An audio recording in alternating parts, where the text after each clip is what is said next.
Okay, returning to our top breaking news this morning, let's go live to London. CNN international correspondent Scott McLean is there.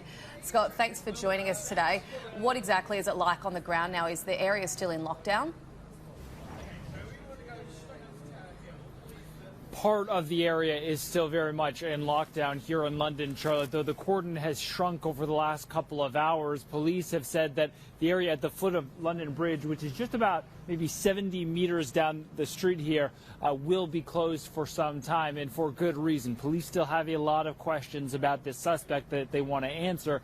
Was he working alone, and what may have been his motivation? Police say that this was, in fact, terrorism. Right now, the British Prime Minister, Boris Johnson, is meeting with British security officials to decide what to do next.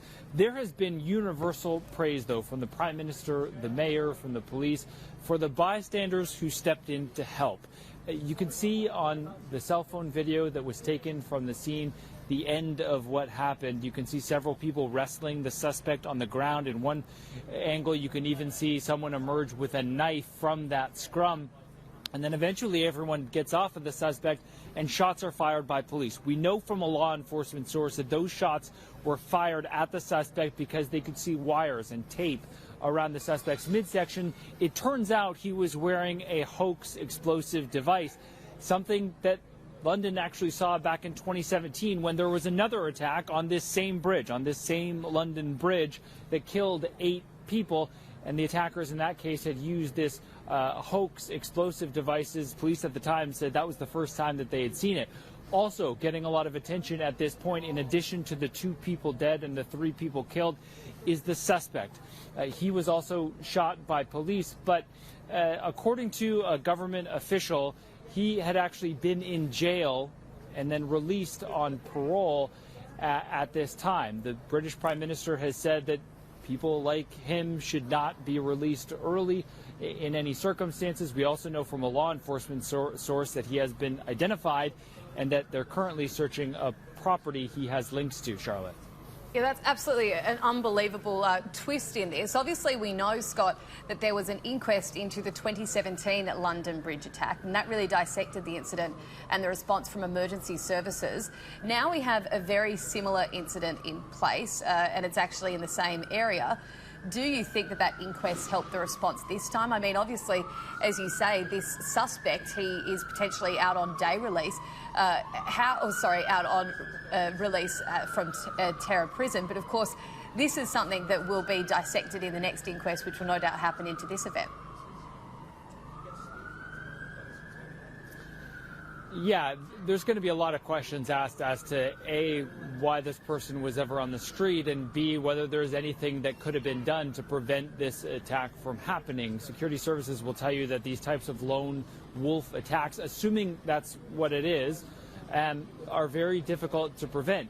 London did take steps after the 2017 attacks to make London Bridge more secure. They put up massive cement stoppers or barricades in the pedestrian areas of the bridge to prevent cars from getting up onto the sidewalk and hitting pedestrians. In this case, though, it wasn't a car that was involved at all. It was a lone man with a pretty long-looking knife just going through and stabbing people. And so it's pretty difficult to regulate knives. It is difficult to regulate or prevent anything like this from happening. But you can bet that those questions will certainly be asked, Charlotte. Another thing that came up in the inquest into the 2017 attack was that medics were stopped by authorities from entering the crime scene, and in some cases medics didn't know where the victims were and couldn't find them. From what you can tell in this very early stage, was the response better this time? Did they have easier access to the victims? Well, at the very least, we know the police response. So we know that the call came in at 1:58 local time in the afternoon, and that police were there on scene 5 minutes later at 2:03. And from the video, obviously, in those early moments, it was very much bystanders who were jumping in to prevent this suspect from doing any more damage than he had already done. And then police got in there with guns and were able to shoot him dead, or made the decision to shoot him dead. So certainly the law enforcement response was quite quick here. Whether or not they knew exactly where to go at the exact moment, we don't know. But getting there within 5 minutes seems like, at the very least, it was timely. Obviously, in these tragedies, we do see some incredible acts of bravery. As you said earlier, that people ran towards this knife-wielding man, and that knife does look extremely large. It would be very confronting to do that. And while we know now that the explosive was actually a hoax, they obviously didn't know that at the time. How have those people been praised by the community there in London for running towards this in the face of such danger? Yeah, the Prime Minister, the Mayor of London, Sadiq Khan, the Metropolitan Police, they've all universally praised these bystanders for their heroism, their bravery, and as they should. And you can bet that these people are going to be lionized over the next couple of days.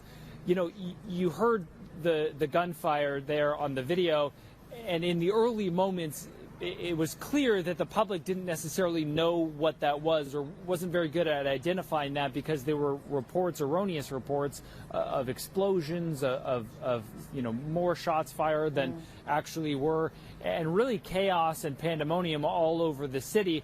And so this incident turned out to be much simpler than initially perhaps suspected in the early hours. I think there's a lot of people who are just grateful for these people, these ordinary people who sprung to action, because obviously this could have been a whole lot worse.